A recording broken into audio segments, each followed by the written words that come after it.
what's up, buddy? How's it going? I haven't seen you in a long time. So, well, let me give you a little introduction here before we dive into it. So we got up in the lounge, Mr. Derek Dile, Double D, as I am calling him from now on. It happens. Derek's the guitarist, singer for Julia and the Greensides. Still doing that, right? I see you guys doing that again. Yeah. Yep.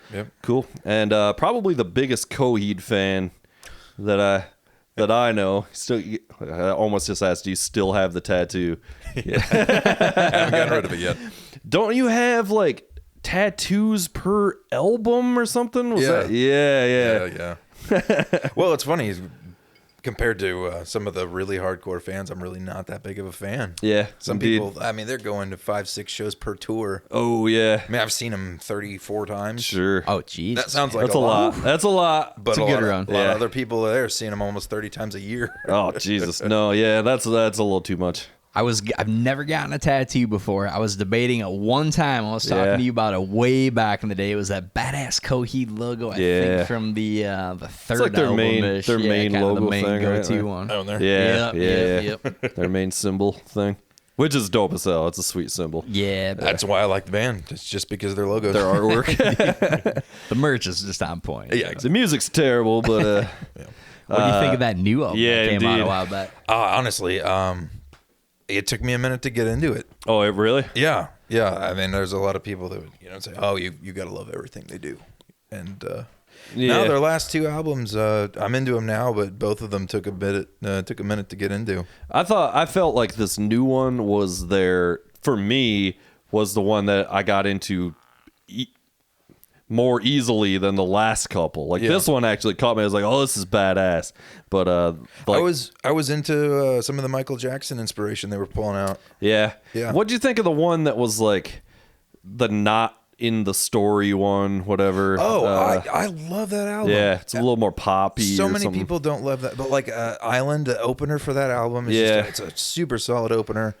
I think all of their albums are really emotional. So I don't think this one is more so than the other ones. But no, I like the Color Before the Sun. I like it a That's lot. what's called. Yeah. Yeah. It was. that was one that didn't really catch me either. I think a lot of people didn't care for it. And I get what they were doing, and I can appreciate it. They were like, we just want to do something different and do a little more this side of ourselves and stuff. Yeah.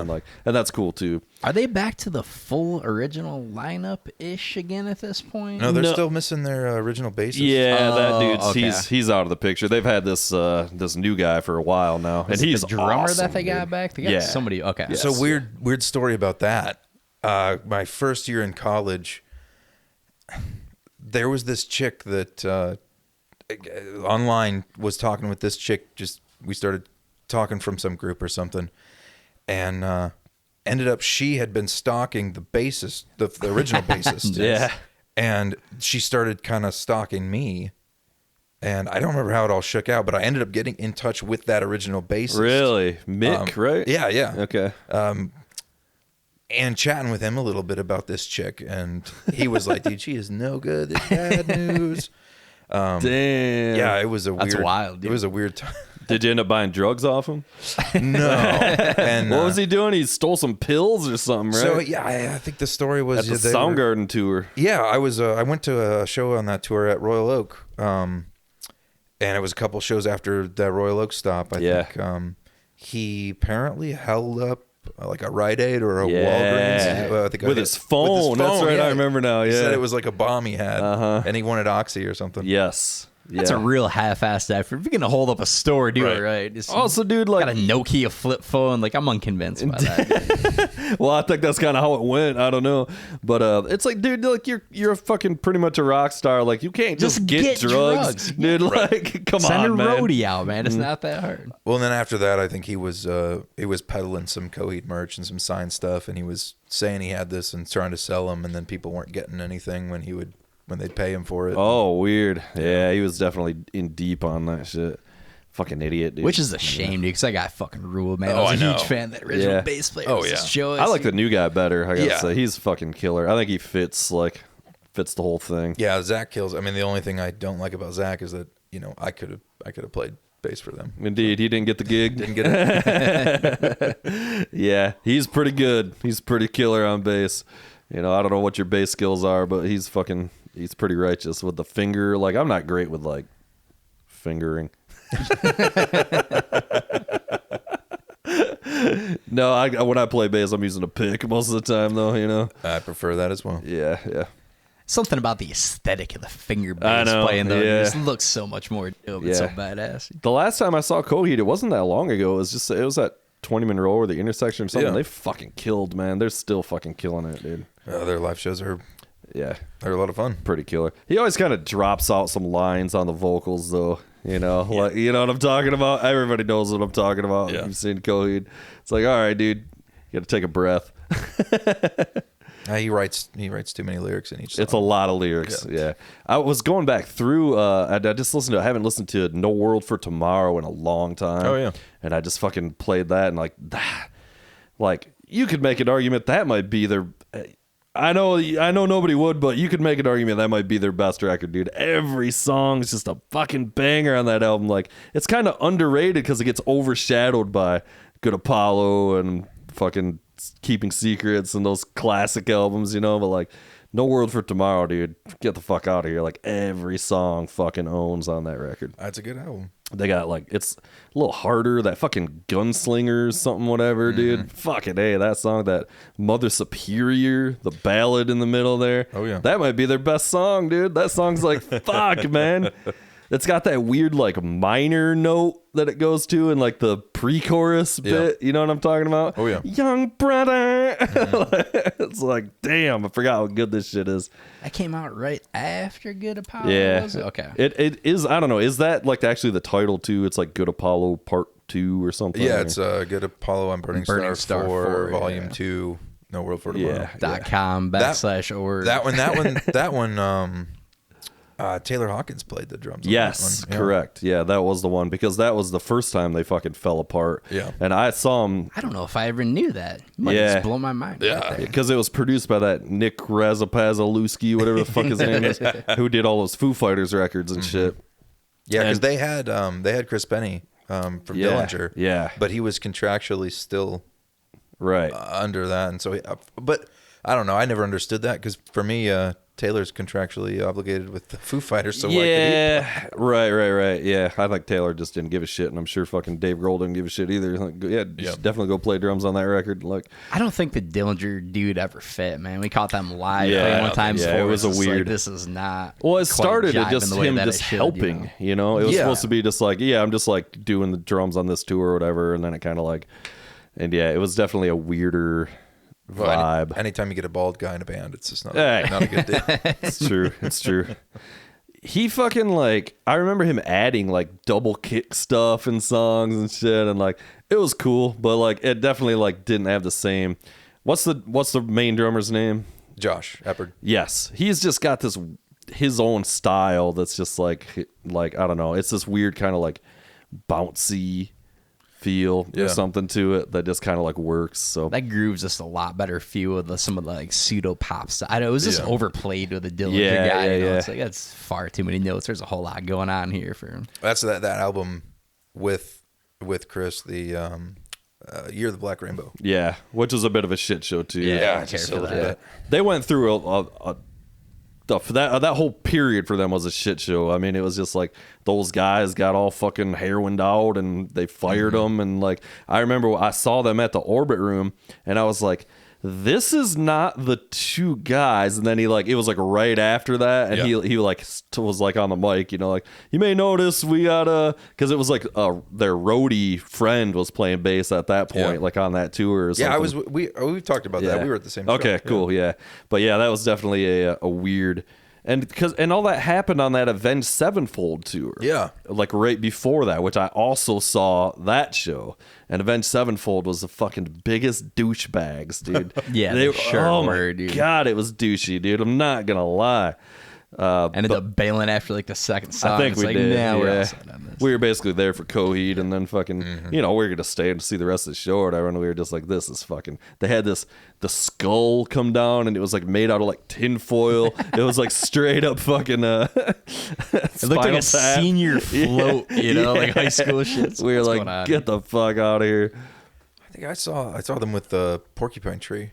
Yeah, yeah. And I was a little bummed out by that show. And the Deer Hunter. Yeah, the Deer Hunter. Yeah. We tried to get on that show. I was really trying to get on that show because we were playing the Orbit Room. And but that one just did not need local support with those that amount of bands on it was already like they were like no, and I felt Porcupine Tree is a huge band in their own right, and I kind of felt bad for them because nobody there was really there for them. And I don't know. I mean, like it was definitely a co-headlined tour. I mean, I was there for them. You know? So I just you could tell like the crowd wasn't getting into their songs the way I think that they were hoping. And he made some remarks about like, why don't you guys fucking move a little bit or something? Oh, okay. Well, I feel like that Coheed fan base, like not that it's not complicated is not the right word, but it's not exactly like, little kid pop rock, but there's a shitload of like teenage fans. It's just fucking 15-year-old kids bouncing off the walls, and we catch them every time. Are you a Deer Hunter guy too? I'd love me some Deer Hunter. I was obsessed with those guys for sure, a really long time. I thought they sucked at that concert though. I was pissed about that. I've seen those guys a bunch of times too, and they like phoned it in. I felt like on that tour, they came out looking like shit, like they just got up and like I don't know. Best I've seen Deer Hunter was they played. It was at I can't remember the venue. It was in Fort Wayne, and they played with Coheed and they played with 3. Oh, that's nice. That's a nice lineup. That was probably the best concert I've been to. That might have been. Was that kind of a long time ago? Because I might have saw that show too, but it was here. Yeah, they toured that show around. That was the first time I saw Deer Hunter. Oh yeah, I'm pretty sure. Like it was pretty old. Like they were pretty new. If that's the same thing I'm thinking of, because we were like, who the fuck are these guys? Like this is cool. I could be wrong, but I don't remember 3 touring very much. Yeah. I saw 3 a couple times, and that's the guy from Coheed's brother. Yeah. Is the singer for that.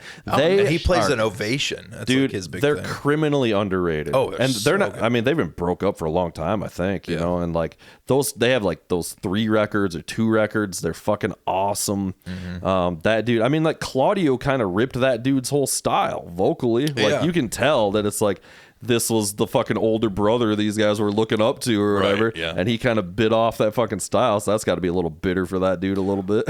I just remember seeing him playing that Ovation and at the last song and he was all finger picking. It was like a Spanish style kind of thing. And then he just hitting this guitar until all the strings broke and then grabbing the strings and swinging that guitar around by the string. Nice. Yeah, I saw those dudes play on it was like called the Progressive Nation tour, and it was 3. Dream Theater was the headliner, you know. So it was a Dream Theater package tour, all right, that like Portnoy put together or whatever. So it was and then it was like 3 open, then Between the Buried and Me, which I'm not like super huge on, but and then Opeth and fucking Dream Theater in Detroit. So that was a pretty huge, fucking lineup, dude. For sure. But 3 blew my mind at that show, dude. They were on point, dude. They had the dude playing kit, and then they had the guy on percussion. He plays that fucking acoustic, and then the other guy playing the electric guitar and shit. And I was like, these guys are fucking money. Yeah. It sucks that they are not doing anything really anymore. I think he was going out and doing some solo shows and stuff, or I actually made a comment on their on Facebook one time. I was like, these guys are criminally underrated, and the dude's wife responded to me. She's like, for real, right? Honey, will you go like my stuff on Facebook? Indeed. Yeah, you got to get what you can. Yeah, I should call that guy, get him on the podcast. Dude. 3 fucking rules, man. I bet you come. He's like, all right, I'll be there. Yeah, man. So what the fuck's going on with you? I mean, like, it seemed like maybe you weren't doing the Juliet thing for a minute, and now you're back doing it. Is that right, or you always been doing it? Oh no, I mean, at the kind of the core, it's Jacob, the cello player. He and I have been playing together for I think 2010 is when we officially started playing together. So at the core, Julia is the two of us. Julia is the name of the cello, so it's right. Yeah, it's kind of the two of us. Yeah. We usually take a good hiatus between November and May. Okay. Just a good time to kind of recenter and take a break or write or do whatever. Just whatever the year ends up bringing for that kind of time. So yeah, we've got like the 27th of this month we'll be at Wonderland in Muskegon.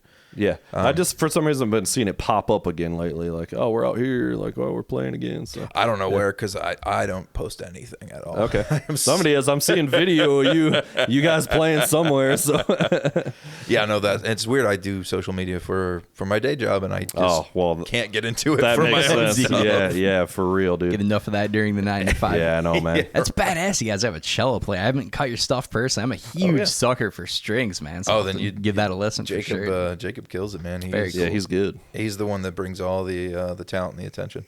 Indeed. Yeah, I'm just kind of there to provide a backbone for him to do his thing. So it's just the two of you guys. Yeah. So we've got a new lineup. We added Joe Keck back on drums. So Joe Keck of Southpaw, and what's the Chocolate Starfish and the Water. Yeah. So he's the drummer for those guys. He's an incredible drummer. He used to be our drummer quite a while ago, and then Southpaw was going to go on tour, and so he kind of stepped down for a while. And we had a drum spot open up about this time last year.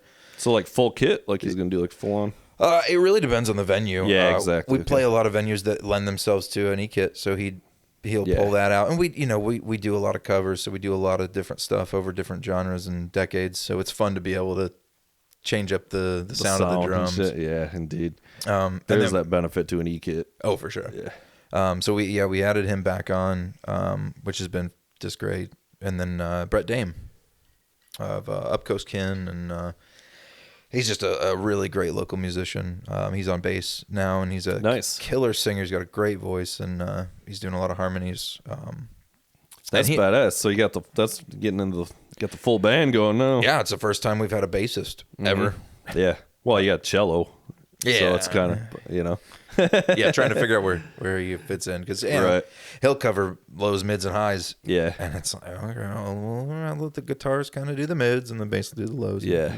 Kind of play around up there. So you guys like mic the cello then? He's got a pickup. Oh, okay. It like slides under his bridge. And then he's got a little, like the tiniest preamp. It's like this big. Yeah. And so there's like an active preamp kind of thing or something? It's not an active preamp. Okay. But yeah, it's just this little box, and he plugs in from his pickup right into that, and that goes right in the board. And, oh, hell yeah. Okay. Yeah, we run we other than the bass, we run everything off the board. Right. It's no amps, no nothing. Yeah, that's badass. Pretty low fuss. You guys writing new material? Yeah, new originals? We're trying. I mean, you always had songs. I mean, Yeah. Yeah, we've got a couple brewing right now. Hey, Joe and Brett both just had their respective second kids. Yeah. In the last couple months, and so they've both got 2 under 2, and mine just turned 2. So getting together is a little difficult at the moment. Yeah. Yeah, we all have a desire to keep going with that, but I think once the summer opens up, we'll probably have a little bit. But you typically write most of the songs, all right? I mean, they at least start with you coming with ideas, I would imagine, right? That's one of the reasons I was really excited about Brett coming on board, because he's a songwriter too. And, traditionally it's been me kind of coming up with everything, and so it's nice to be able to have someone come, with a melody or with a guitar part or a chord bridge or something. Shoulder a little bit of that burden. And they can say, "Hey, work off of this," even if it's just the littlest seed. Like, okay, I can run with that. Where it's like sometimes I'll just sit there and it's not all on you. Pound my head against the wall. I already wrote this fucking part. I can't come up with any more bridges. Yeah, I got a haircut today with my buddy Brett. He's a songwriter too, and we were talking about writing songs and different ways of approaching it and how we both do it. And man, it sucks sometimes. I feel like I'm in a dry spell right now, and I was like, he's like, me too. And I was like, you should just write every day. That's what you're supposed to do. Yeah. Take your own switch advice. Instruments, dude. What I did was like, I was kind of like, I'm kind of like can't come up with anything new on the guitar, so I just started like writing songs like, well, I'll just start with a drum beat and keyboards. Like, I don't know how to play keyboards, you know? Yeah. Well, you know, it's just like, I don't fucking know. I don't know what key I'm in. I don't know any of that shit. So it's that, you know what I mean? So instead of it being like the same fucking chords on the guitar that like you always go to, it's like, I'll just start pressing boops and beeps, and you know, like that'll come up with something new, and it works. So I mean, you know, you just got to switch it up. I've got a piano. I could probably touch it once in a while. Yeah, do you have like tricks of the trade to get out of that funk when you find yourself in that way, or just kind of try and grind through it, or what's your go-to when you find yourself in that kind of space? So for me, it's I would probably just get laughed at. I'll try to find there's some kind of chord progression, and then I'll hit record, and then I'll just fucking sing. And if it's not words, it's not words, and if it's, you know, 4 or 5 different melodies over a 10-minute period, and then I go back and listen to it, and oh, hey, that word sounds like this, and I'm gonna try to make that into a sentence. So I do a lot of that. Oh yeah, that's actually really common. That's not common at all. Yeah, lots of singers right that way. I do. I mean, like there's famous stories about fucking famous Phil Collins songs and shit of him doing that shit, and the guy being like, it sounds like you're saying this, and he's like, okay, I guess I'm saying that, you know, like yeah, that's what my favorite thing now is. Like I like to get in a track and that I've never heard before. Like I've been doing this thing with this guy, and he'll send me the music, and I'll put it in the computer without listening to it, and have the microphone on and react to it and record it the first time. Like that. React to it and like first ideas, you know, just like, so it's like you're recording yourself the very first time you've ever heard the thing. You don't even know what's coming. Yeah. You know, like, so that's fun. That's kind of a fun way to get out of writer's block or something too. Right. As like growing up, you know, you see all these images of like Kurt Cobain's notebook and things like that, and you're like, oh, you know, I'm supposed to be writing this poetry down in a notebook in shitty handwriting, and then that's supposed to birth this beautiful song that means so much, and it's like, but you can do that too. I mean, people do, and that may be another way, right? That's doing the same thing as like if you're in a dry spell, or like, I don't believe writer's block exists. So it's just, you just got to do other things. So like, okay, then that's what I'm saying. Then start with the lyrics, because what you're talking about is starting with a melody and then adding the lyrics. That's typically what I do too. That's what a lot of singers do. Yeah. But you can do it the other way, is just write something, and now you have to force the melody into the words, which is that sounds impossible. Yeah, but some of the best songs ever written have been that. Oh yeah, there's so many guys that are like, you know, I'm a lyricist and I write this first, and then, you know, and I've always been the totally other way, where I'm like, I find the rhythm and the melody, and then fill in the words after the fact, kind of thing. Well, I feel like Jim Morrison was that way, where I had all these poems, all these beautiful, wordy things, and like, we'll put music to that. Yeah. How often, like, is stuff just coming to you kind of in passing, like you're out walking the dog or whatever the hell, or are you sitting down and kind of being diligent about it? Or it's weird. I don't think so. No, I honestly, I can't remember writing a single song. Like, I've got a bunch of songs. I don't remember how I wrote them. I don't remember what happened, but I don't think that was how it happened. I think it was mostly, I've got a cool guitar part, and I've got to figure out what I got to sing over top of it. Right. Do you do I got like scraps of shit in my phone too, dude. I'm doing voice memos, random lines that are just like, I have a folder of lyrics that just like pop it up. It's like, and like some of it's good, and then you go back, I'll look at some stuff and be like, what? I don't even know what I thought it was great at the time at 3 a.m, but you know. So. Oh yeah, I've got my voice memos app on my phone. It keeps telling me like, hey, we're gonna stop this isn't gonna be available for forever. You need to save these somewhere else. Oh really? Yeah, and I was like, whoa, oh no, okay, well, I'll get on that. Got to upgrade that data plan. It sounds like, bro. Come on. But yeah, and I'm terrible about naming them or saving them as anything other than Untitled 24 or something. And so I've got a billion of those, and so I'll sit down with Jacob, and he'll be like, hey, you had that song like 8 months ago, we should revisit that. Okay, cool. Give me like 40 minutes to go through all these voice memos till I can find it. I like another exercise that I like too, that works for me as a singer, and this is a reactive thing too, is trying to work off the working title. Like, so I'll get sent a song with a working title, and it'll be like a legitimate working title, not like, you know, Suck My Balls 5 or whatever, you know. Right, yeah. There's some kind of actual title there of something, you know, and just being like, okay, well, like, And it doesn't always work, but it's just another exercise of like, okay, now you're kind of forced into the parameter of like, how do you write inside? Like our that Uncertain Time song that we just put out, that was just his working title, and he titled it that because everybody was saying that during the pandemic, you know, so it was kind of just a joke, you know. But then it was like, okay, well, smooth plug right there, by the way, my friend. That was a veteran move. That was savvy as hell, bro. No, but that's really what happened, though. Is like, by the way, dude, killer tune. I think you guys might have played that at the show. We didn't play that one. No, that was it's a fucking weird song. It's in like some weird time signature too. Yeah, it was dope. I was digging it. Yeah, that's a fun one. Anyway, I'm just trying to throw exercise. I took a bunch of creative writing courses and shit, so I got all these like, you know, like I want to fucking write my own book about this shit, about writer's block doesn't exist, and you just have to like do this or do this or. I think Stephen Pressfield beat you to the punch out. Indeed. The Art of War.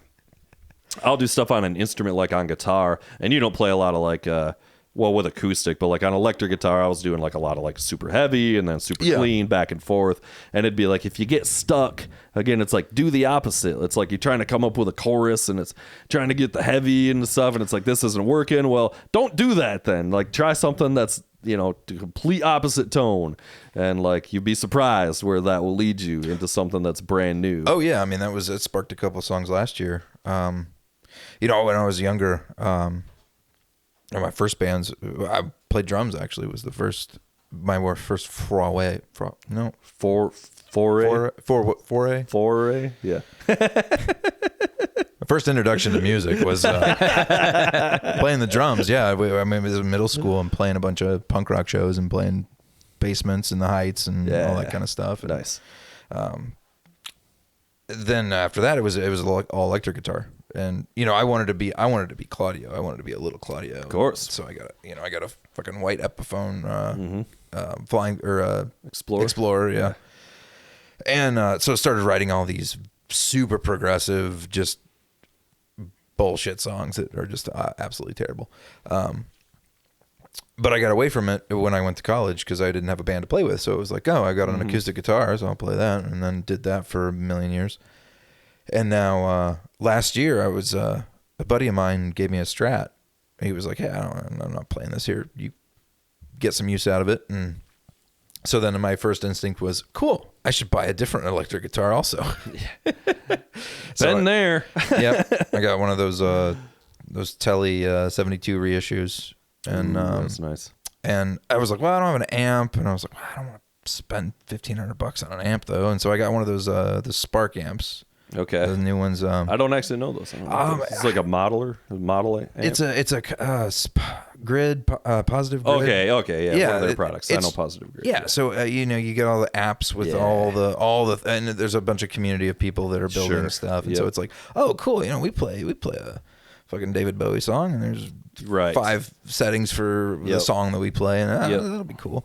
And so that sparked some cool stuff because I was you know, you can get inspired by the actual tone. Yeah, exactly. Like you come up with some preset and it's like, oh, this is dope. You can play 2 notes. It's got all these great delays and shit, and you're like, oh, here we go. Yeah, I'm the edge. It's like getting it was like getting a spider when you're fucking 14 years old. Exactly. Yeah. I still keep you know the brand Johnson. Johnson was one of the competitors of Line 6. They both came out at the same time, and I don't know if Johnson's even still around anymore, but they had this thing called the J Station, and I feel like I talked about this already, didn't I? Because we started calling Jason Bryant J Station. Yeah. I keep that fucking thing around because there's this one sound on it that's just it's an auto-wah, and I've never heard anything else that sounds like that, even other auto-wahs. It's just this like crazy fucking thing, so I keep that fucking thing around. It's been taking up space in my cabinet for 35 years now or whatever. But when you need that one crucial auto-wah, you don't want to be without it. So are you self-taught? Did you do the lesson thing, or how did you get into learning how to play initially? No, I kind of learned just I was playing drums, and we were living with this stepdad, and he was either he was a musician and when he was younger, or he had friends that were, so he had played in a Foreigner cover band. Nah, he wasn't even that cool. No, so he had like a drum kit, and he had a bass which was left-handed, which was weird. And then he had like his old Epiphone electric guitar. And dude wasn't a cool dude. And we left abruptly. And being fucking 10 years old, I was like, well, fuck this dude, I'm taking all this shit. Nice. And so after that I had this guitar, and I was like, well, you know, I was young, I was into Him, that fucking band from Norway or Sweden or whatever. Yeah. And you know, I was a skater and band marcher and all that stuff. Yep. And they had this one song, and it had this guitar solo, and I was like, I really like that solo. I want to learn to play that guitar solo. And so I learned to play that guitar solo. Yeah. And then after that I was like, I kind of like doing this. And so but to answer your question, I really haven't taken any lessons, which I could benefit from because I know zero theory, I know zero scales or anything like that. And so when I'm doing anything as far as lead goes, it's all just kind of like, I hope this is going to work out. I think this is going to sound good. If it sounds good, it is good, man. That's all there's to. There's only so many notes, you know. Like, those sounds right. You see all these guys on Instagram. They're like, you know, I follow these dudes that are like, oh, it's the lick of the day, and they're like, dude, if you're not playing in the, you know, pentatonic minor fourth, Arcadian scale or something, and those guys are just doing acrobatics, you know, and that's cool too. You know, that's so cool. That's its own thing, you know, like Yeah. I wish I'm not that guy. I'm not the dive into stuff guy. Like, I am interested in a lot of things on a high level. But I am not like, I'm going to go read a book for 12 hours and learn the inner workings. And that sucks because, like, I wish I got into pedals and tones and all that kind of stuff. Yeah. But that's just a whole realm that's like, that is a lot of time and attention that I just don't have to devote to this right now. Right. Yeah. It's a lot of interesting shit, man. It's tough to get super deep down any one given rabbit hole. You know, I'm the same way, just kind of jack of all trades, master of none type, which has its benefits. You know, it's cool to get kind of that broad spectrum and know a little bit about a lot of things. But it's like, fuck, it'd be nice to have one thing to really hang your head on. Well, and everyone's always surprised by that. They're always like, oh, you've played in a band for 15, 16 years, and you're a graphic designer. Cool. So you must know this, and they want to talk about stuff. They're like, oh, you must know about this and this and this and this. Nah, I don't, man. Like, I draw pretty pictures and I play the guitar. That's what I do. Yeah, I write dumb songs. I remember talking to you about fucking graphic design though too, because I remember we nerded out a little bit on typography and shit. Oh yeah. Yeah, indeed. Not a lot of people that are willing to nerd out on you on fucking typography, and we won't go down that fucking rabbit hole here. I'm a Times New Roman guy myself. Hey, it's a classic. Comic Sans, bro. I'm a Futura guy. I do love some Futura. Use that. You know what I fucking use? All right, we are going here a little bit. You know what I use a preposterous amount? It's called Papyrus. Yeah, I have.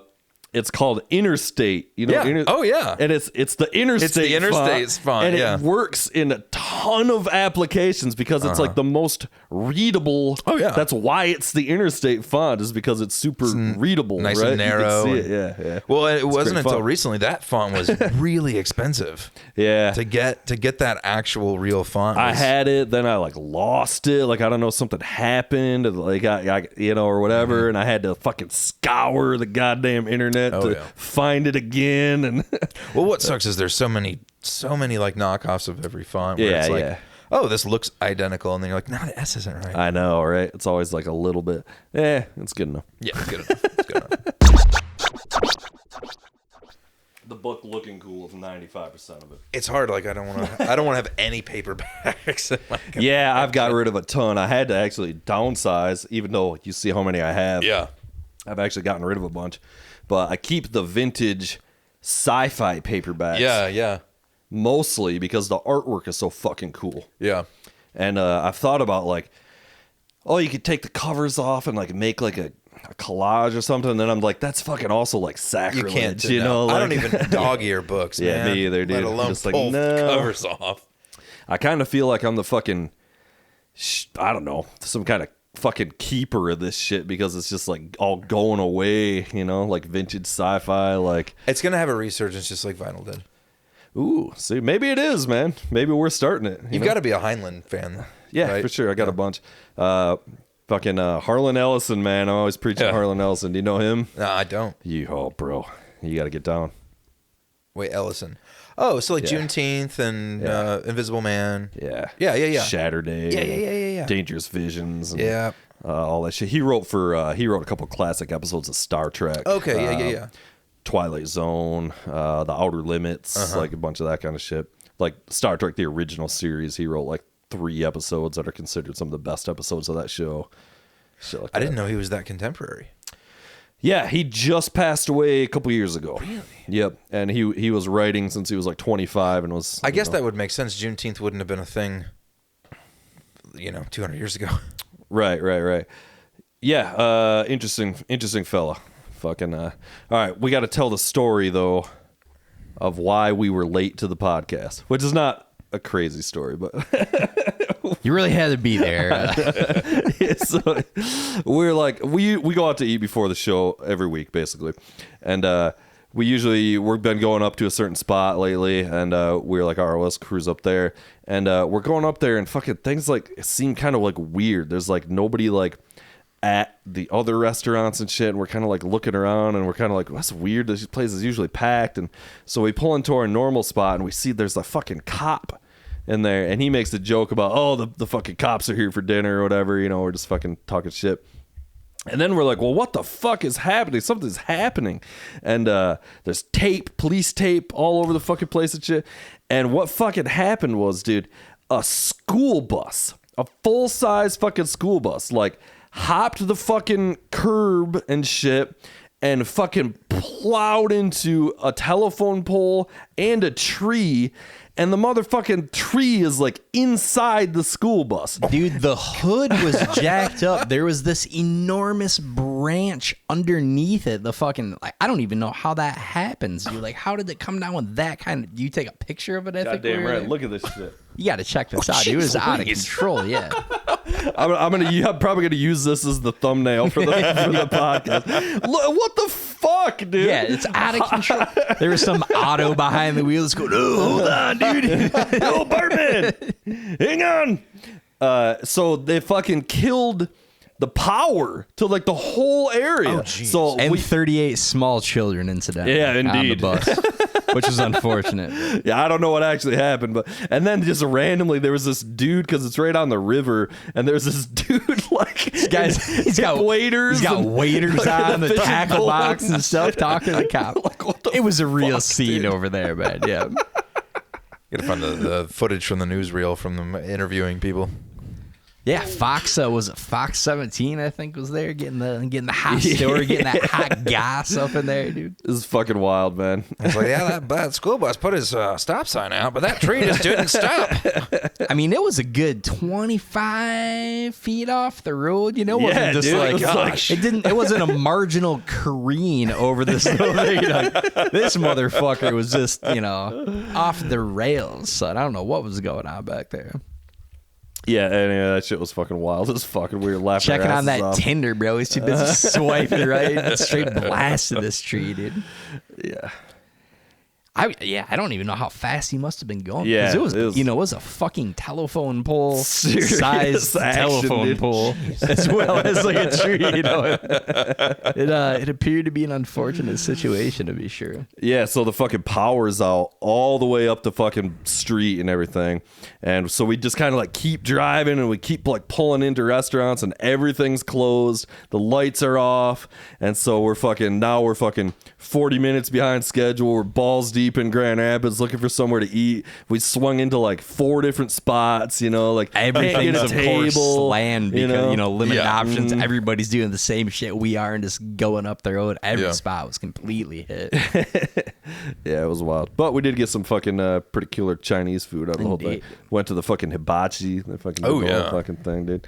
Yeah. You like sushi and that kind of shit? I had sushi actually tonight for dinner. Oh, well, there you go. Yeah. We were talking about it, and we were like, I do love some sushi, though. Oh, yeah. Are you a sake guy when you go sushi? A little hot sake? Actually, yeah. Yeah, man. That's where it's at, dude. And honestly, cheap hot sake. Yeah. It's just fine. I never really had it. I've had like cold sake, like it was like plums flavored or some bullshit. I don't know that there's much of a difference between hot and cold, but yeah.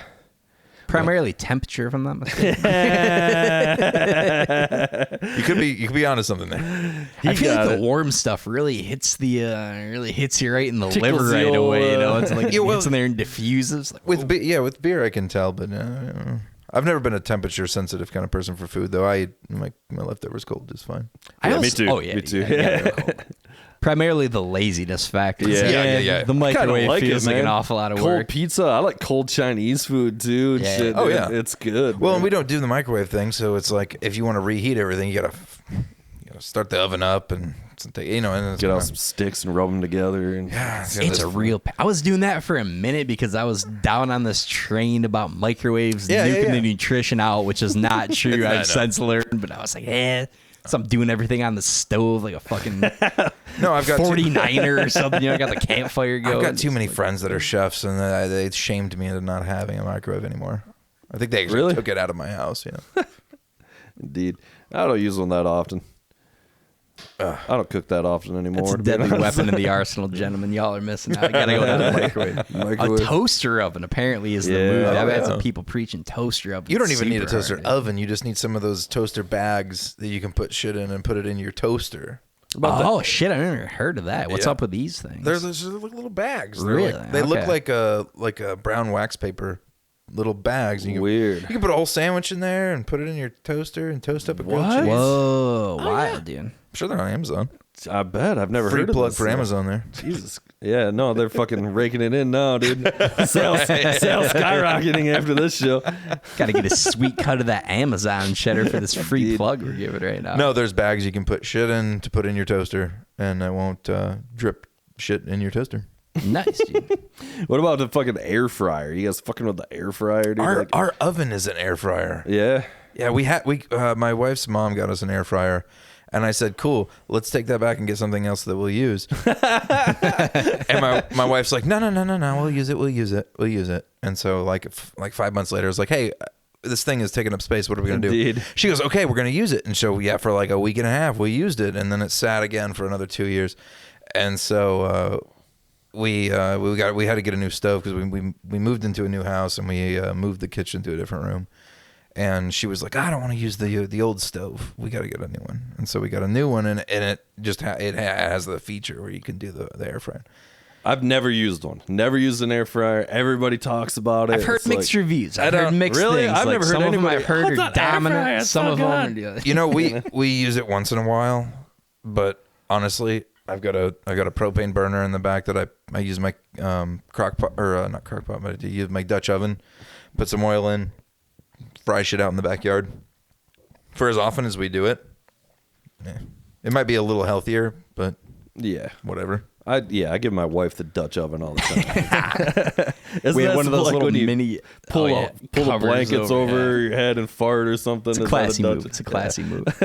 We had one of those little deep fryer things in college, and boy, that was dangerous. That was a fat sophomore year. You ever have like a deep fry day where you just deep fry so many whatever you can? Shit. Exactly. Yeah. We had deep fry months, my friend. We've deep fried ham cubes is my favorite thing. Yes. Wow. We did Oreos. We did Reese's. We did everything. Ham cubes. Oh my gosh, the best thing to deep fry. I'm a huge deep fried vegetable guy. Dude. That's straight up carnival food. That's fucking deep fried cauliflower and shit. Oh mushrooms, my god, it's dude. dynamite. I like the fried mushrooms. Yeah. I had a dream, a weird thing. I had a dream the other night. So I work for Pigeon Hill, and we just opened Sociable. And so I do a lot of work. Nice. I do a lot of work with the chef over there. Amazing kitchen. That chef's Brandon's a brilliant guy. He makes great stuff. And so, but he's super receptive to like to suggestions, which is fun for me because I'm a big suggestion kind of guy. And they make they do these mozzarella sticks, and they're like the size of a fucking VHS tape. They're so big. And I had this dream that that I was smoking beef ribs, these big giant beef ribs, and then I dipped them in mozzarella, breaded them, and deep fried them. Hell dude. And so it was like this mozzarella stick that was like this big, but it had bones sticking out at the end. And in the dream, we called them mozzarella sticks. Nice. And so I went to work, and I was like, Brandon, we have to call these giant big mozzarella sticks. Yeah. My cholesterol's jumped up 5 points listening to this story. I want one. That's a fucking great idea. Did you dude. do it? Did this thing come to fruition? Is this on the menu now? Not yet, no. And if not, Legendary, like, you know. that's Pigeon Hill's Joel's joint, right? Yeah, that's Joel's joint. Yeah. That's our boy from high school / band back in the day. Oh, yeah. Oh, his drum kit is Shout out sitting, JK. Is it? Yeah, oh yeah, it's right next to my desk. Oh, nice. Yeah, Joel was like one of my best friends way back in the day. Oh, nice. Yeah, then we're still friends or whatever, but, you know, went our separate ways a little bit or whatever. But Call him up and tell him to come give you a free tour. I should. I haven't talked to him in a long time, actually. So. Actually, just come visit me, and then you can go hang out with Joel. I will. Gotta get Joel on the fucking podcast. Come for the Derek, stay I for the get Joel to Joel. sponsor the Yeah, no goddamn shit. We gotta get him to podcast. What's going sponsor on? this fucking piece of shit show. I mean, the lift in sales would be Just be unbelievable. Speak for themselves. Yeah. So. I mean, that's what I'm drinking right now. is Exactly. Pigeon Hill. So you work on the fucking labels and shit over there, then? Yeah, with the graphic design stuff. That's badass, man. I actually had forgotten that you were doing that because I don't think you were doing that when I was hanging out with you over at Josh's. No, I've done their labels for a while. I've done freelance for them for pretty much since they opened. Yeah. But they finally were able to get me on full time. Oh, nice. last nice. year. Yeah. That's got to be a super, super fun gig. I Oh, would it's a think, lot of man. fun. Maybe It's a I'm lot just a of fun. degenerate alcoholic, but it seems like it'd be a blast. It's hard because I think of like Homer Simpson working at the Duff factory and Peter Griffin working at the fucking Patriot Duff. Like it's like every cartoon character that's fat and has a hot wife and works at a brewery, and I'm like, I feel like a fucking American cartoon over here. That's the American dream, dude. You can do a lot worse for yourself and a hot ass wife working on some beer labels. That's fucking gold, man. Yeah. Yeah, for real. It really is amazing how fucking that company is just fucking grown and, you know, like, I don't know. It's really quite a thing. You know? That's cool. Yeah. I'm not a big beer guy though, so I don't. Well, drink no them thanks all, to you know? you. Yeah, dude, for real. Yeah, man. What's the deal with the what's it called? Sociable or whatever? It's like a. Oh yeah, It's like it's in the old club there or something. Yeah, so the old Club Envy. Yeah, Which yeah. before that, well, way before that, it was a bowling alley. It was Brunswick bowling alley. Okay. Which is kind of cool because we brought it back to so we got duck pin bowling. It's like Yeah. it's like bowling but shorter.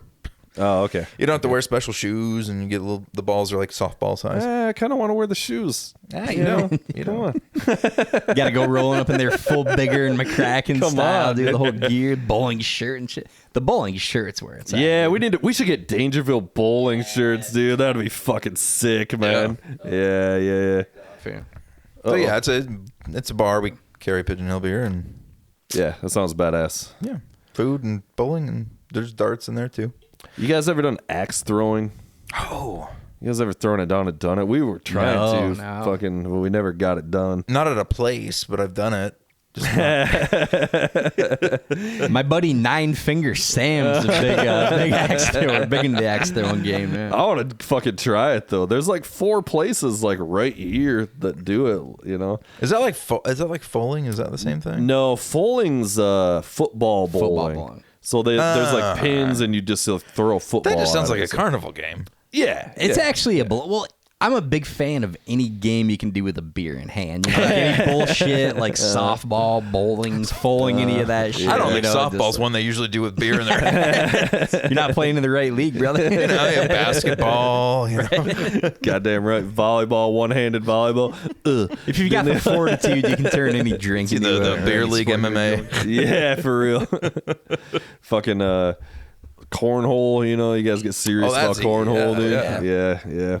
Oh, we did a bachelor party for my buddy, and the whole draw, the whole big thing. There was like 26 dudes. We rented this place in Interlaken, and the whole thing was like, oh, we're doing this big cornhole tournament. Yeah. It's gonna be awesome. Yeah. And I'm super excited about it. And we do random draw for partners, and I get the one fucking guy that doesn't want to fucking play cornhole. What? Why is he there? Well, because he was Doesn't want to play cornhole? he wanted to do the bachelor party thing, but he didn't care about the cornhole. Yeah, people take that shit serious, man. They do. Dude, we went and played in a cornhole tournament. So we were pretty big in, getting shit faced with the buddies when we were doing ACL on fucking ESPN or anything. But we go there and it's a random draw. And I get paired up with this motherfucker with a sponsored cornhole shirt. Dude. This guy's all in on some cornhole. And I'm sitting there half in the bag. Like, Jesus Christ, this guy's going to fucking hate me.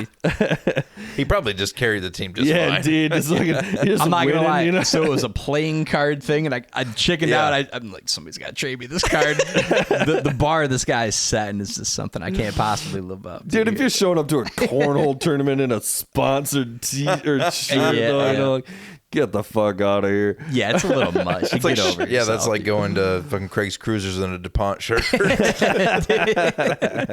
That would be a funny ass video, dude. Just full fire racing suit showing up to Craig's Cruisers, slow motion rocking the helmets and stuff, rolling up there like Tony Stewart.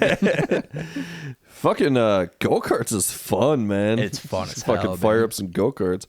There's that AJ's place right up the road by the ballpark here. That's not far. I really want to do so they have some of those go-kart places that are crazy fast, right? Yeah, They do yeah. like 40, 50, like a dog go-karts. Never been on those. Yeah, That I would did be that. Goddamn, was it awesome? Yeah, it was fun. We fucking it was only like 3 of us on the course, and it was me and my boss and somebody else. A 3-man race is a little anticlimactic. Man. Well, and fucking I thought the dude like fucking signaled to go, and he did, but I didn't realize it. So I was like burning tires. Just no, I was like late on it. Fuck's Like this knucklehead doing? I fucking like turned around. I like went. And then I was like, oh shit, did he say to go or not? And then I like turned around to make sure, and everybody just like blew past me. And I couldn't catch up because I was like, oh fuck, did he fucking like actually drop the flag? You know? Those guys are doing yeoman's work, man. I did a summer at Craig's Cruisers just before I went to college. It must have been right after I graduated high school, I think, or possibly the first year after, dude. And it's just like shit-faced 25-year-olds, punk teenage kids, you know, I'm just going, oh, excuse me, sir. There's no bumping allowed. We're on the bumper boats. Yeah. It's rubbin's racing. Yeah, that thing I was doing, it was in fucking Orlando, and it was like one of those like you had to go. It took like an hour to like even get on the course. You had to like sit there and you like geared up, fucking dressed while getting all fucking gear and everything. Stinks. I get it. Turn left, you know, like the end. I feel like there's nothing in Orlando that you don't have to wait an hour for. Well, that's true. Yeah, that's fucking true enough, dude. Orlando sucks. See, I think there's not enough figure 8 go-kart tracks. Yeah, There's not enough of those. yeah. We should fucking get it together. Get a big fucking group. Get the go-karts out. You know, fucking We head got up to the thing. we used to get real roasted because we were terrible employees and didn't give a flying fuck. And one of our buddies, so we had rollerblades. So after hours, we get out there and we got this tow rope, right? And we turn one of these go-karts up full blast, like turning the governor off of this bitch. Got the fastest one. We're whipping along, dude. And those Craig's Cruisers tracks, they've got those steel guardrails, right? With the train fucking those rebar posts that keep that shit in place, dude. Yeah. And we whipped this thing around the corner, and the centripetal force on this, dude, he had to be going about 78 miles an hour. But he goes flying over the rail, dude. Nearly impaled, nearly died. Fortunately, that was not the case. But yeah. Who was that? Somebody I know? That was Boone. That was Yeah, Boone. damn That was it. a Boone Yeah, special, right? That holds up, dude. He's one of the craziest. That kid oh man. So we had this really shitty house that we got in college specifically so we could trash this place, right? We're just like, we're gonna go buck wild in this fucking house. We used to have indoor paintball wars in there. Just get shit-faced fucking paintball firing lines, just lining Them up paintballs shirtless. fucking hurt. Oh, it hurts like yeah. a bitch, dude. He used to snowboard down the stairs in the basement. Yeah. We got a big kegger Got one all time. fucked up. Oh, fucking man, dude. going, oh, Oh, it's amazing. my neck. Where was this? Was this on Paris? That was fucking Down Kalamazoo. Kalamazoo. Down Kazoo way. Had a lot of fucking crazy times down at Kalamazoo. Good times down there. House has since been condemned, For real. unsurprisingly. Yeah, But, indeed. we're a pretty hard hitting show here in the Dangerville pod. Really pride ourselves on the keeping up on the relevant topics of the day here. Yeah. Welcome to Danger Zone, Not extreme left, extreme right. an affiliate of NPR. Very centrist, nice measured take on world politics here. Is it? You're over there editing your shit right now. Pretty buttoned up operation. I added some stuff to the top, and I get all anal. I don't like my stuff to be broken up by page. I need it all in its little tight little area here. All right, so we're going to fucking tell the people what's going on here or not, dude. All right, let's get after it. All right. The Dangerville podcast presents News of the World. A little quiet this It's a real crapshoot on the volume level of the soundboard over there. Don't worry. It's all there. All right, you going to start off? All right, let's get it going here. All right, first up on the docket. So we've got FDA advisors vote unanimously in support of the over-the-counter birth control pill. All right.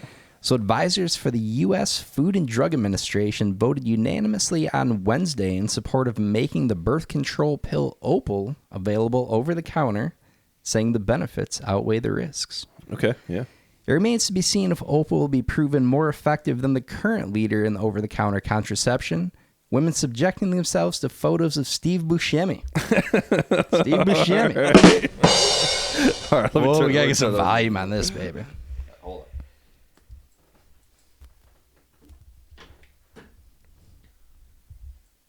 Here's Crucial sound clips here. Okay, we're back, and we're Let's back. give a little sound check. It's a little better. A little better. All right, guys. It's time to talk about Hunter Biden. Hunter Biden appears in Arkansas court for a hearing in paternity case. Oh, wow. Did you guys hear about this shit? No. An Arkansas woman who is the mother of one of his children alleged that Hunter Biden has ignored court orders requiring him to turn over records about his finances. She asked an Arkansas judge to hold him in contempt and send him to jail. Oh, okay. I know, Okay. it's getting serious. Indeed. In his defense, Hunter Biden said he needed the money for a new laptop. That's gold, Jimmy. Gold. Those IMAX aren't cheap, brother. So bad. Jesus Christ. Saw this Mark Norman joke. He's like, you never hear anything about Gather, Biden. Wow. He's Pretty kind of well the played. king of wordplay Yeah, on shit yeah, like that, love me man. some Mark Norman. Yeah, Mark Norman's he's a genius. All right, so next up, we've got in Germany, a man is rescued from the woods after a sex game goes awry. Yeah. Did you see this I one? did Okay. see that one, yep. So a 51-year-old man was left naked and tied up in the woods with pantyhose over his head atop a deer hunting platform near the town of Buchberg, but was able to make a lucky escape after a cyclist and a hunter heard his screams for help. Yeah.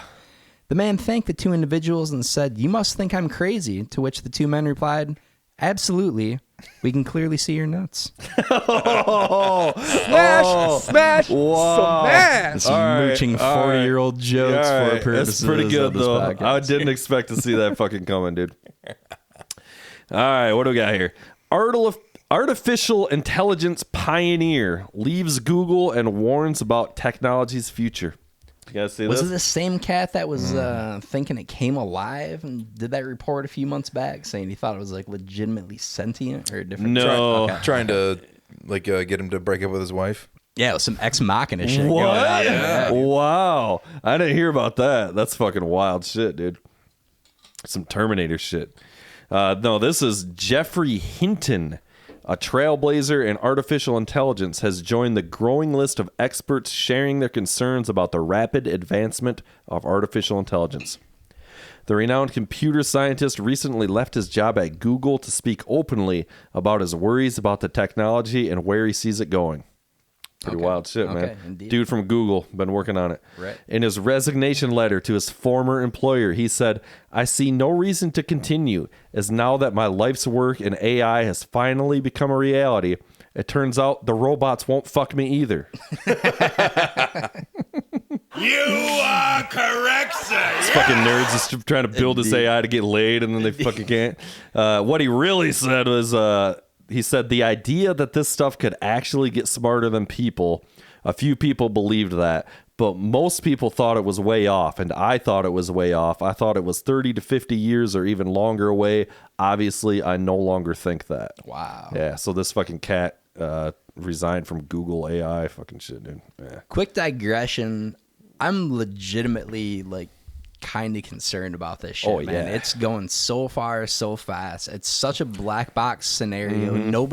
People have actively said, like, we don't really know how this stuff is operating already. And it's so much in its infancy. Like, this shit is, hot off the presses. This is V1 or 2 of this stuff. I'm not even worried about, like, humanity. I'm just worried about my job. Me too. Yeah. It's already been a problem. Like, I mean, between ChatGPT and Midjourney, I don't even, my company doesn't even need me. I kind of lost my shit a couple weeks ago. It's been a serious problem for me. We were doing a story last week that, like, the World Economic Forum is predicting like 2% of all jobs are going to go away in 5 years, which, like, 2% is a fucking lot of jobs in 5 years. It's like craziness. 200 million jobs.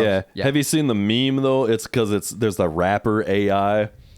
And it says AI to take 300 million jobs within 30 years, and then it's the rapper, and it says, what is he doing, like, but yeah, it's super, it's pretty fucked up for sure. It's crazy, man. I work in the website world too, and we're just like, oh yeah, we're gonna implement this thing. It's like real time, bucketing users into this based on behavior, blah blah blah. Auto serve this creative, auto generate creative. It's like Jesus Christ, man, this shit's going real fast. Did you guys hear fucking Michio Kaku talking about it on Rogan? Oh yeah, yeah, dude. Woo! With the quantum computing, he's like, once you combine this software with the quantum computing hardware, it's curtains. That's it. Yeah, it's fucking done.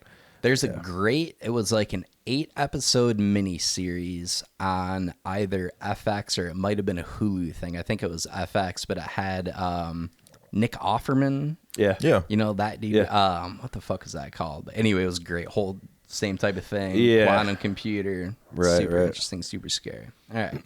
Back to the news. Indeed. All right. So, federal prosecutors filed criminal charges against New York Congressman George Santos, leading to his arrest.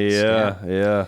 Santos has been charged on a 13-count federal indictment, including 7 counts of wire fraud, 3 counts of money laundering, 1 count of theft of public funds, 2 counts of materially lying, making false statements to the House of Representatives. Yeah. And according to Mr. Santos, it is a witch hunt.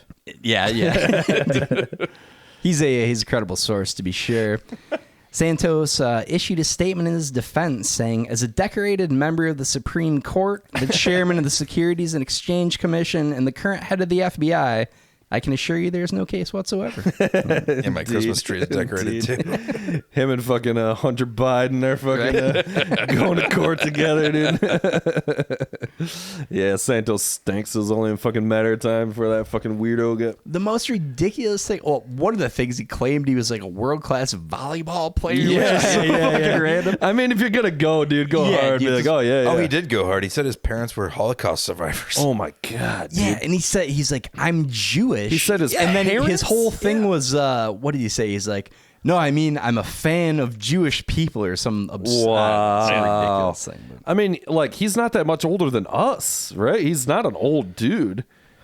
Yeah, and your mid-40s. Your parents? I think he said grandparents. Oh, it had to be grandparents. Yeah. Okay. Yeah. Like, geez, come on, man. Like, tune out half of the shit he's saying. Right, yeah. I don't know shit. I'm not even following it at all anymore. I don't fucking give a shit. All right. I might have done this one last week. We'll see.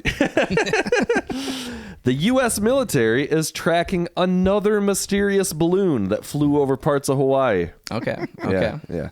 The U.S. military is tracking a mysterious balloon that flew over American soil, but it's not clear what it is or whom it belongs to, according to 3 U.S. officials. Wow. It appears to be Mylar in construction with the words "Happy Birthday." God damn it! God damn it! That's my whole joke. It's my whole joke. I'm sorry. Nope. Good. That's good. That's the joke.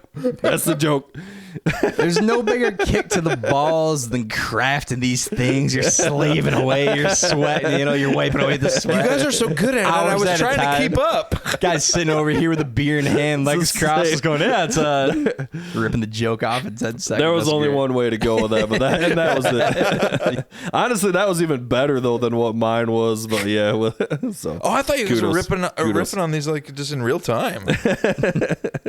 Yeah, with our phones up on top of the mind. All right. So next up, we've got first babies born in Britain using DNA from 3 people. Did you see this one? No. So Britain's fertility regulator confirmed on Wednesday that births of the first UK babies created using an experimental technique combining DNA from 3 different people, which was an effort to prevent children from inheriting rare genetic diseases. Okay. So pretty fucking crazy. Yeah, though the achievement is being heralded in the scientific community as a huge accomplishment, not all are impressed. Mm-hmm. I'm not sure what all the fuss is about, commented Kim Kardashian. If having the DNA of 3 different dudes in you at once is such a great achievement, you can go ahead and give me the Nobel Prize today. Yeah. Pretty much saw where that was going from the outset, too. And we got a few staple punchlines here going back and forth between Brendan Fraser being overweight, Kim Kardashian. If it ain't broke, don't fix it, gentlemen. Indeed. A metallic object that crashed into New Jersey home is indeed a meteorite. Have you seen this one? Yeah, you seen this? Yeah. A metallic object that punched a hole in a roof of a central New Jersey home this week, smashed into a hardwood floor, and bounced around a bedroom, has confirmed to be a meteorite, experts announced on Thursday. See that shit? Yep. New Jersey Governor Phil Murphy commented, "Great. Even the aliens are dumping their trash in New Jersey now." Well, that kind of ruined my last one. I had a whole big slow roll. I was going to play it real solemn and go an entirely different direction. Let's jump right to the lackluster punchline on this one. Yeah, that's all right. Astronomers are calling it the most tragic and devastating meteor impact of the last 150 years, as it claimed the lives of 0 members of the cast of Jersey Shore. Yeah, that's good too. That's good too. I was trying to work in a Sopranos thing about it and shit too. Yeah, there was a bunch of different terrible angles to go on that. All right, I got one more. Do you got more? I got one more to finish. I'm gonna keep one in the back pocket for next week. So go ahead, brother. All right, we'll wrap it up with this one. If you haven't heard, guys, a giant phallus-shaped iceberg floating around in Conception Bay surprised residents of Dildo, Canada. This is a real story. Let me read that one more time. This is the most incredible thing I've ever seen, dude. A giant phallus-shaped iceberg was seen floating in Conception Bay right off of Dildo, Canada. Right. A photographer in Newfoundland has captured images of the penis-shaped iceberg. His name is photographer Ken Preddy. Captured a shot of the ice formation by drone near the town of Dildo, which sits along Conception Bay. Yeah, perhaps unsurprisingly, the Dickberg, as locals are calling it, has attracted international attention, with Preddy sharing news stories from as far away as Thailand and Taiwan on his Facebook page. Indeed.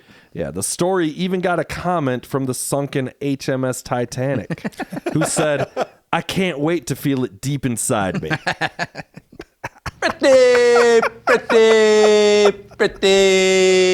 Pretty good. So stupid. Did it's defunct now, like broke off or some shit. Yeah, it fell apart. Yeah. Global warming's ruining more hard phalluses than Lizzo these days, gentlemen. This shit's bad. All right. Yes. Ladies and gentlemen, that has been The Dangerville Podcast presents News of the World. So, dude, you should real quick pull up that story. We have to take a look at this thing, which could not look more cock-like, and B, has like 5 other surrounding towns about Spread Eagle County and all. Dude, the absurdity of this thing is such that, like, when you texted me that, I sent a message back. I'm like, dude, this is like an Onion story, right? This can't possibly That's be real. a picture. Yeah, dude. Look at that big veiny bastard right there, man. It's so good, dude. Oh my god, dude. Oh man. It's so proud. It's so spot on. But yeah, there were like literally 3 more things. There was the Spread Eagle County, you know, like Cream in My Panties Canada or something. Well, yeah, you're in Canada, it was beyond so ridiculous. yeah. It was so funny. It was a giant enough. It was the Austin Powers scene for sure. It really was, yeah. That iceberg looks just like a floating cock. Johnson. Yeah, that's fucking stupid. Oh, man. Did you guys see the rock and roll class of 2023 Hall of Fame inductees were finally announced? I saw a few. Okay. Yeah, but no. So you got Willie Nelson, Yeah. Missy Elliott, Kate Bush, Sheryl Crow, Okay. George Michael, who is the people's vote-in option, apparently. Okay. Rage Against the Machine, which I'm going to allow. The Okay. Spinners, and Shaka Khan, baby. The Spinners. I've never heard of that, dude. Khan. Dude, notable snubs here. Iron Maiden Oh yeah, on the docket, but did not get in. Still not in the fucking I'm a Hall Bruce of Fame, Dickinson huh? fan. Everybody is, bro. Soundgarden up on the Yeah. ballot did not get in, which is How was unfortunate. Willie Nelson not in? Right, yeah, right. Too, like, you know. Already, yeah. Yeah. What was his? He just had his 90th birthday, Yeah. right? So I mean, it's he almost has like to a have been pseudo smoking pity with vote. all the judges for that thing, right? Indeed, For the indeed. last 2 decades. Ladies and all right, guys, it's about time. Induct me. But how was he not in early? We'll just Yeah. tell him yes, and he'll forget about it next week. Indeed. I was pleased to see that the White Stripes got snubbed, dude. Couldn't hate I'm the not White a big Jack White fan. Yeah, me Not either. a Jack White I'm sorry, fan, I'm not. Less of a White Stripes fan. Yeah, White Stripes stink. It I like stinks. Jack White as a person, mainly because he restored the Masonic Temple venue in Detroit. The only good thing about Jack White is that he's really good at upholstering things. Is he? I'm sorry. I'm not a fan of his. It's really No, I mean, I don't love the it's music at angsty all. without being angry somehow. Yeah. I just think it's not good. It's not. I don't care for it. I don't. His care licks for are questionable, but if you need a couch recovered, he's your man. it. Exactly. I mean, he owns a radio station, so that like when he mixes at his house, he can play it over the radio and then go that's listen to cool. it in his car. Which that's a great way to mix things, but also you got to make music that's good. That's the Dr. Dre method. Right? I just feel like the Listen to it radio all in is- the car, and that's kind of the, that's a classic. fine-tuned for that. I feel like the radio is just trying to like jam it down my throat. Like this is really good. And I'm like, Is it? Does the radio play? Like I'm saying, I just got respect for him because he fucking threw down millions of dollars to restore that Detroit venue. Yeah, for you know, sure. which is cool. But I've Third never loved Man the is music. awesome. Yeah. Like he's got his whole vinyl pressing thing there. I mean, and all that's that really stuff. expensive, and they do, really limited edition stuff that's really expensive. But whatever. I feel the same way about Queens of the Stone Age, who put out a new single today, and I listened to it. I'm like, all right, people are saying it's sweet. I'm gonna fucking pull it up, and I'm just like, I literally got through like 30 seconds, and I'm just like, this is just not for me. See, I was never a big Queens of the Stone Age guy, and the shit they put out on the radio, I really did not care for. And then I heard some kind of deep cut stuff just through Pandora, through the Grapevine type thing, and some of their other tunes are actually pretty fucking badass. But like the radio stuff they put out, not so much of a fan. Yeah, I don't know. It's just never hit me. Josh Like, is a big Queens for- of the Stone for- Age guy, isn't he? no. No? Fair enough. For people under the age of 28, what's Pandora? Yeah, indeed. Is Pandora not a big thing anymore? What's the... I don't think. Yeah, it's just Spotify and It's just fucking Apple Music and shit. No, it's just listening to music on Instagram. yeah, exactly. It's TikTok Really? now. I didn't even know Pretty that, much. dude. Jesus Christ. It's all TikTok. I was a beta tester for Spotify, so I'm pretty cool. I thought Yeah. Instagram was just videos of chicks doing squats, or maybe It my is. Queens of That might be your a little skewed in that direction. there. It's just a bunch of Robert Frank coming at you. Mine's just a bunch of people telling me how bad of a parent I am. Yeah, indeed. Have you yelled at your kids once? Oh my gosh. Yeah. Parenting these days is soft, man. There's a bunch of soft ass kids out there. Give me that old school hard nosed parent. Yeah. You gotta crack the whip now and then. You know, I thought that until I had a kid. And then I look at that little girl and I'm just like, oh my gosh, I can't do that. Yeah. I can't hit you across the face with a spoon like I got hit with a spoon. I feel like yours are different. Yeah, but and look I how don't you have turned kids. out. Yeah, I know. That's why I'm saying I can't hit you with things. There's a difference between little girls and little boys, right? Maybe it was just me, but like little boys are shitheads. They got to be put in their place. You Oh know, no, you got that my sister got pre-testosterone kicking. my sister's got the wooden spoon just like I did. It was actually it wasn't just spoons, it was just whatever was within reach. Within smacking distance. Yeah. Yeah, you didn't misbehave when you were in the glass area of the house. This is a toaster. Why? There's nothing but couches around with pillows? Yeah, I'm going to be bad. You're going to hit me with a pillow? Lord help you if you were acting up on bread making day. You got that rolling pin with an arms race. Yeah, the old rolling pin. Catching a real flogging. The classic. My grandma had a grandma spanking paddle fucking thing that was like embroidered or whatever, you know. It was like, it's a joke, you know. My grandma had a yardstick, but it was it was square. Like, you know, yardsticks are flat? Yeah, I know it's square yardstick. Hers was square. It was red for some reason. I think it's for fabric. And she was so fast with it. It wasn't even that she hit. It wasn't even like hard hitting. It was just a lot, really fast. It was like, ba, ba, ba, ba, ba, ba, ba. The Uzi of smacking kids with a yardstick. Did you ever see the movie The Blues Brothers? Oh, hell yeah. Yeah, that's the fucking joke. The nuns got the fucking thing, and she starts going back and forth between their heads and shit. They both get stuck they're both too fat, and they get stuck in those little desks, and they can't get out of the little desks. Oh man, he doesn't love the Blues Brothers. Dude. Yeah, I think to me, it's like the greatest fucking movie ever, dude. I love, and in fairness, I saw it when I was pretty little, and I never circled back to it. You need to watch the whole thing, and not on shit used to be on TV, you know, they'd cut out everything that was good, you know, like the intro and shit's like the funniest shit is like the subtlety. They'd cut out all the subtle shit. So Blues Brothers 2 was it Goodman? Yeah. John Goodman? Oh, no. And that was the Belushi part. Yeah. Garbage. Yeah. Unfortunate. Should never have happened. It was almost as bad as Blues Brothers 2000. That's what it was. That's what we're talking about. That's what I'm talking about. That was the second one? Yeah. That was like it was about 2000, and it was with John Goodman and speaking of never happened. Back and forth, so I was reading this thing the other day about the Museum of Failure. Have you guys ever heard of this before? No, but I want to go to that. Yeah, it's badass. I've been to the Museum of Penises. That was in Reykjavik. Nice.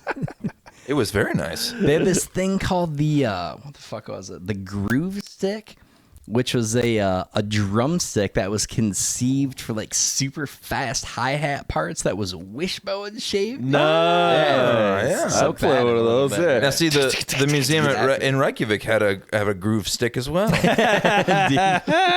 Yes. Smash!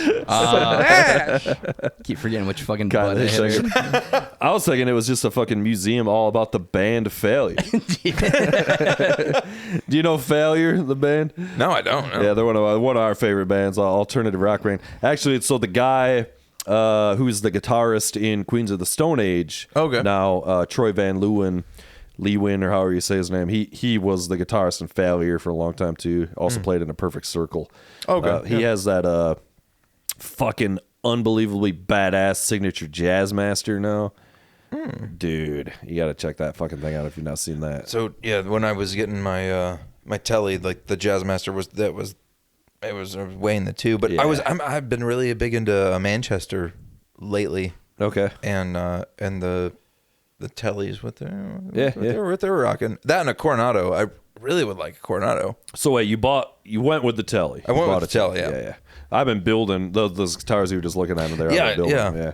So you let me know when you're ready to have one built. I wondered because I saw a couple headstocks without a tag on them. Get out your wallet. I've been trying to get Jason to fucking do one. The inlay on the side of the headstock or of the bridge or the neck looked really cool. Yeah. Had that little black inlay on the side. I don't know. How do you have to show me what you're talking about? Yeah, I'll show you later. I mean, I'm not like building the necks. I'll show you the side of my neck later. I'm not down there with a fucking, fucking with a fucking thing making the wood. Okay. Well, so my acquaintance I know, Chris, he does that. He actually does physically build all the parts. His is mostly acoustic though. Oh, well, that's even harder. Honestly. Oh yeah, I know. I mean, I'm an amateur woodworker, and I couldn't even begin to try to get into building an instrument. Yeah, I'm mostly electronics, putting them together. Yeah, you know what I mean. I'm the same way. I'm doing some stuff, but I'm not making the actual wood. You know, I'm doing the paint. You know, and I'm mostly like taking a guitar and then just whittling away the paint so that it's a guitar, but it's slightly smaller. than it was without the paint on it. The classic Simpsons gag where he goes, "Yeah, that's his spoon. I hear he carved it out of an even bigger spoon." He just took a bigger spoon and carved it into a smaller spoon. That's the classic chili eating contest episode. That's a hilarious episode. There's that whole trip scene in that one. If Yeah, I'm not it's mistaken. Johnny Yeah. Cash is the coyote. He goes into a shit. dream and he meets his coyote guide or whatever. and Oh, it's I Johnny either Cash. never knew that or Yeah, he since starts forgot. biting his ankle and he's, "Oh, I am a coyote." I think that was a Tim and Eric joke. My grandfather whittled me a toy train out of a slightly larger toy train that had paint on it. Well, guess what? He stole that Simpsons joke did from it. The Simpsons. Well, Yeah. everyone steals every joke from The Right. Simpsons. Yep. Simpsons did it. One day we're gonna find what Matt Groening is stealing all of his jokes from. Indeed, it's And some it's gonna super be- obscure fucking Norwegian show from the 50s or something. yeah. You know? It's all derivative of Flintstones when you get right down to it. It Yeah, really indeed. is. It really is. All things are derivative of Flintstones. Yeah. What the fuck's going on with your microphone? We gotta get This that little thing cord fixed. keeps I think it's dangling out here. Every time it happens, I think I'm having a stroke. Did I just stroke out? Yes. So what's going on with the band, dude? You got gigs coming up? Yeah, we got a lot of gigs coming up. Holy cow! Yeah.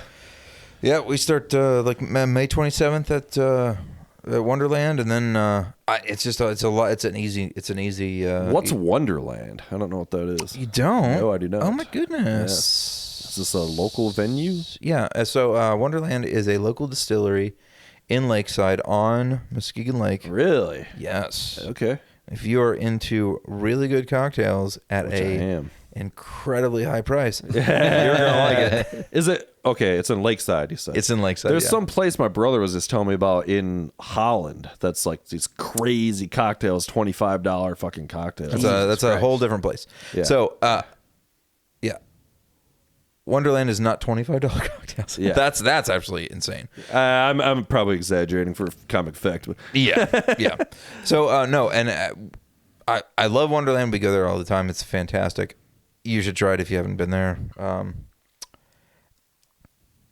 Alan Serio started it up. It's in Lakeside, and it's just a bunch of really good craft cocktails, amazing food, and they have us play every once in a while. It's real nice. shit, I gotta hit that shit up. Where's That sounds good. Lakeside at? I saw this the other day and I didn't know if somebody was using just like calling Lakeside. Oh, Is it's like real. an actual Lakesight's, town? It's real easy. It's between Nims and Bluffton. It's Muskegon. okay. It's a neighborhood of Muskegon. Okay. Yeah. Yeah, it's right on Muskegon Lake. It's basically west of downtown. Okay. Yeah. I should probably know that considering I apparently grew up 10 miles away from the said fucking town. Yeah, Lakeside, but like I didn't actually know Oh about wait, like you know where the Harbor Theater is, right? Yeah. Then that's Lakeside. Oh, yeah. Okay. Any of So that this shit is was literally 1 block from the harbor. Gotcha. Yeah, Okay. it's between the harbor and the Vikings. Okay. Yeah, is it new then? Because I don't. I mean, it's been a couple. It's been a couple years. Okay. They're in the building right next to Gezzy's. What the fuck? How have I not, I've been to Gezzy's like many times in the last couple years. You know, I was just taking cruises down there and shit. I like to go to the beach and whatever. Of course, you know. And so, Well, maybe next time you're in there, check it out. yeah, I certainly will. And then more. You got that. And then you got more. Yeah, we're gigs? playing. I mean, we played the deck. We played the Dockers. We're doing all that kind Yeah. of bulls. I love the deck too. I fucking love the deck. It's fun, man. I mean, Ira does music there, and he's doing the sound, and he's doing a really good job, and it's always a lot of fun. it's super fun, and I like their food. I mean, that's a whole thing. Tough out to there, beat the that deck. place in the summertime. Oh, it really It's is. I know, such man, a this great is spot. The only no. place that competes is Dockers, and we're playing there too. Nice. Where can people find your shit? It's Julie and the Greensides, right? Well, it's tough. You got to figure out where we're playing, which isn't posted, and then go there.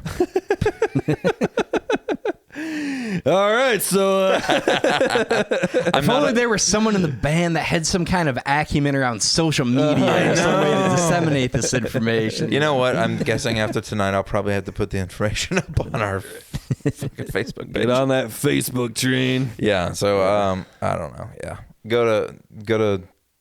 No, nobody cares. Well, the record you guys did, that's out, right? That's out on fucking. Yeah, streaming it and shit? is. I mean, you It's can find that, out right? with a member that's not in the band anymore, and not with the two that are in the band. Yeah, That's fun. It's still mostly you. It's mostly Jacob. You and Jacob. It's Yeah. I mean, Yeah. So yeah. No, and we'll we'll be hopefully coming out with something pretty soon of some new material that Nice, man. reflects the current- stage that we're in the current, currently. Incarnation of the band. Honestly, the whole goal was just to have fun fucking playing music. That's what should be the whole goal, you know? Yeah. So, And, honestly, anytime we record anything, it's just because I love being in the studio. Yeah. I don't really give a shit about anything else. I want to be able to listen to something that I made and then in like a year want to make something else that I want to listen to. Yeah. In a year, you get to listen to it and realize how bad it was. Oh, for sure. Actually, oh man. In my whole life, we recorded. Do you know Justin Van Hook, J-Ho? I do not know. I would Okay. like to. Amazing guy. His whole him and his wife and his kids, wonderful family. He was the guitar stage guitar tech for Sleeping with Sirens. Oh, cool. Yeah, but he's a buddy of mine, and he recorded one of the first songs that I really felt.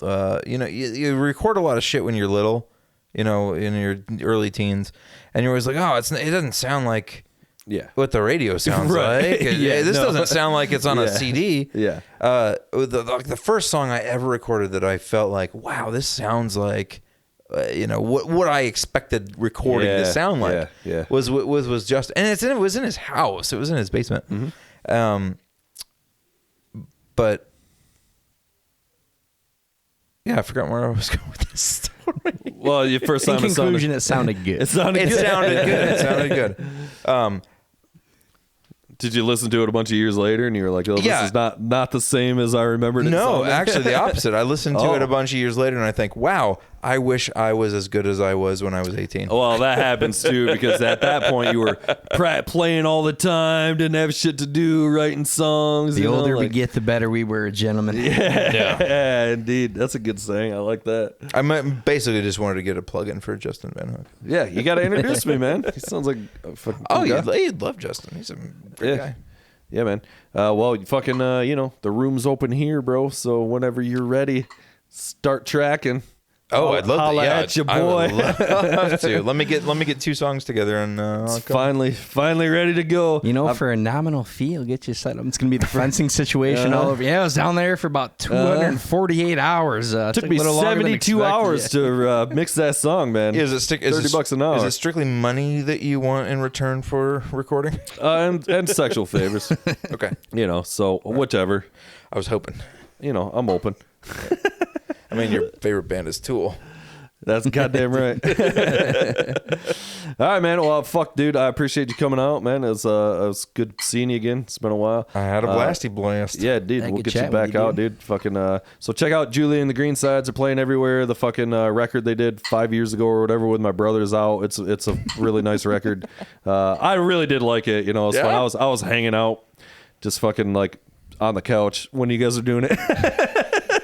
That and Jason's album. Yeah, and fucking yelling at you guys about how it should be better. And you guys are like, get out of here. Hey, that sucked, right? Pretty much. Put my soul into that. Yeah, well, it could be better. Yeah, well, it was garbage, so. I don't know if you know this. Pour more soul into it. Playing one string wonder licks on the fucking lap steel for you guys. That's what I was contributing. So. All right, motherfuckers. That's wrapping it up. Peace out, y'all. Peace.